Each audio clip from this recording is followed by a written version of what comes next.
Welcome to Day by Day True Crime Stories, the podcast where we delve into a different crime or justice milestone from this day in history. I'm your host, Kona Gallagher, and today is January 17th.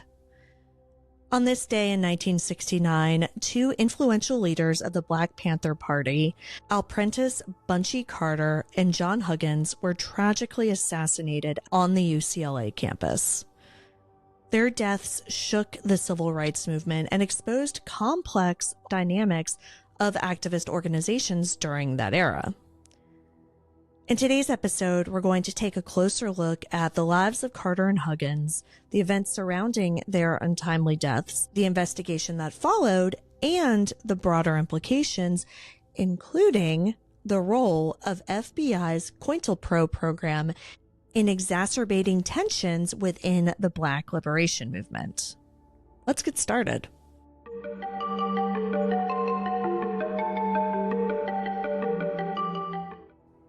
Apprentice Bunchy Carter was born in 1942 in Los Angeles, California. He grew up in the Watts neighborhood, and like many young men in his environment, he became involved in gang activity, eventually rising to the lead in the Slauson gang. However, during a stint in prison, Carter's life took a transformative turn when he was introduced to the teachings of Malcolm X. He was inspired by the call for Black liberation, and he abandoned gang life and redirected his energy toward activism. Upon his release, Carter joined the Black Panther Party and founded its Southern California chapter. Carter quickly became known for his charisma and organizational skills and became a rising star within the movement. John Huggins, on the other hand, was born across the country in 1945 in New Haven, Connecticut. He grew up in a politically active family, and after attending Lincoln University in Pennsylvania, where he met his wife Erica Huggins, John moved to Los Angeles and immersed himself in the work of the Black Panther Party. His intelligence, leadership skills, and deep commitment to the cause propelled him to a prominent role within the organization. Together, Carter and Huggins were a formidable team, advocating for community empowerment, education, and societal change.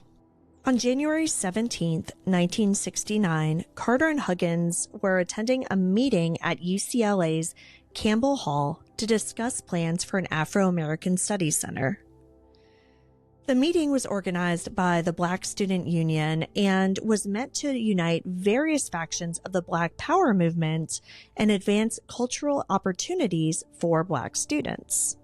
However, the gathering was overshadowed by escalating tensions between the Black Panther Party and a rival group, the US organization, which was led by Ron Karenga. The rivalry between the Panthers and the US organization was fueled by ideological differences and a struggle for influence within the Black liberation movement. Both groups sought to uplift Black communities, but often clashed over tactics and leadership. These tensions were not just interpersonal, though. They were exacerbated by external forces, which we're going to talk about later. So back to that evening. What began as a discussion quickly escalated into violence when Claude Chuchesa Hubert, a member of the US organization, reportedly pulled out a gun and opened fire. In the chaos, Bunchy Carter and John Huggins were both fatally shot. The immediate aftermath of the shootings was chaotic. Los Angeles law enforcement arrived at the scene to find two prominent Black Panther Party members dead and tensions running pretty high among the activists present. The investigation quickly zeroed in on members of the US organization, giving the public nature of the altercation and all of the eyewitnesses who were able to point to their involvement. Three members of the US organization, brothers George and Larry Steiner, along with Donald Hawkins, were identified as primary suspects. The three turned themselves in to authorities shortly after the killings. They were charged with conspiracy to commit murder and 2 counts of second-degree murder. Witness testimony placed them at the scene, and evidence suggested their direct involvement in the fatal confrontation. During their trial, witnesses recounted the escalating tensions and the moments leading up to the fatal shots. The prosecution argued that the murders were premeditated, but the defense maintained that the incident was a spontaneous act of violence during a heated dispute. In the end, both George and Larry Steiner were convicted and sentenced to life in prison. Donald Hawkins, who was determined to have played a lesser role in the killings, received a lighter sentence and was sent to a California Youth Authority detention facility. However, the story doesn't end there. In 1974, George and Larry Steiner managed to escape from San Quentin prison. George remains at large to this day, while Larry lived as a fugitive in Suriname for 2 decades before surrendering to authorities in 1994. Larry was returned to prison to serve out his life sentence, but was paroled in 2015.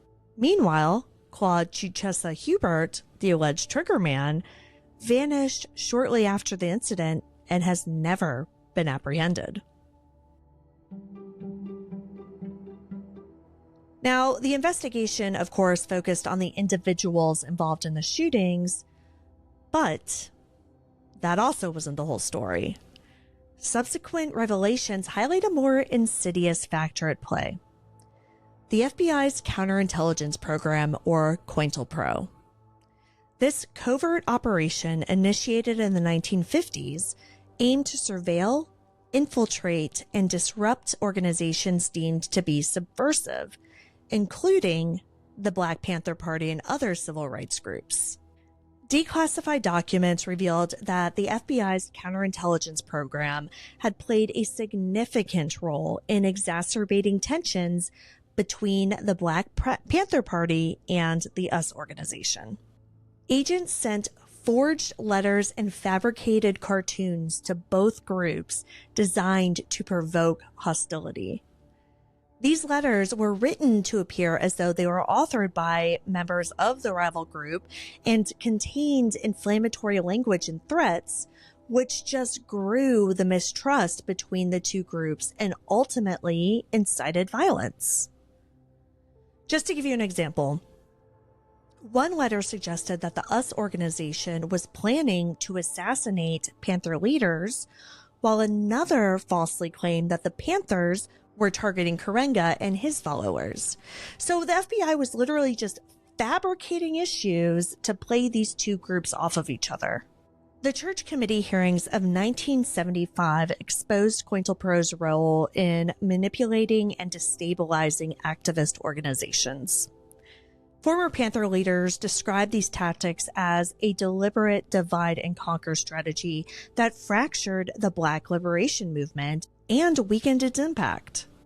1975, by the way, was 50 years ago, and even though this was all exposed back then, we still didn't learn any of this in school.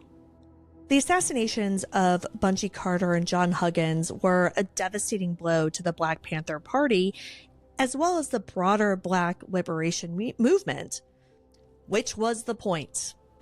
Their deaths marked a turning point for the Panthers as their organization increasingly shifted its focus from community programs to self-defense against perceived threats. The loss of these two charismatic leaders also deepened divisions within the movement and weakened their ability to unite against systemic oppression. It's also why the Black Panther Party is still painted as a violent organization instead of a group of people who gave free breakfast to school children, which is how they started. At UCLA, the tragedy became a catalyst for progress. The Black Student Union succeeded in establishing the Center for Afro-American Studies, which is what that whole meeting was about, and it's now known as the Ralph J. Bunchy Center for African American Studies. This institution stands as a lasting testament to the vision Carter and Huggins had for education and empowerment. Each year, memorials and events are held to commemorate their lives and contributions. Their commitment to justice and equality remains an inspiration for new generations of activists who continue to fight for social change. The assassinations of Bunchy, Carter, and John Huggins on January 17, 1969, serve as a stark reminder of the challenges faced by the civil rights movement during one of the most turbulent periods in American history.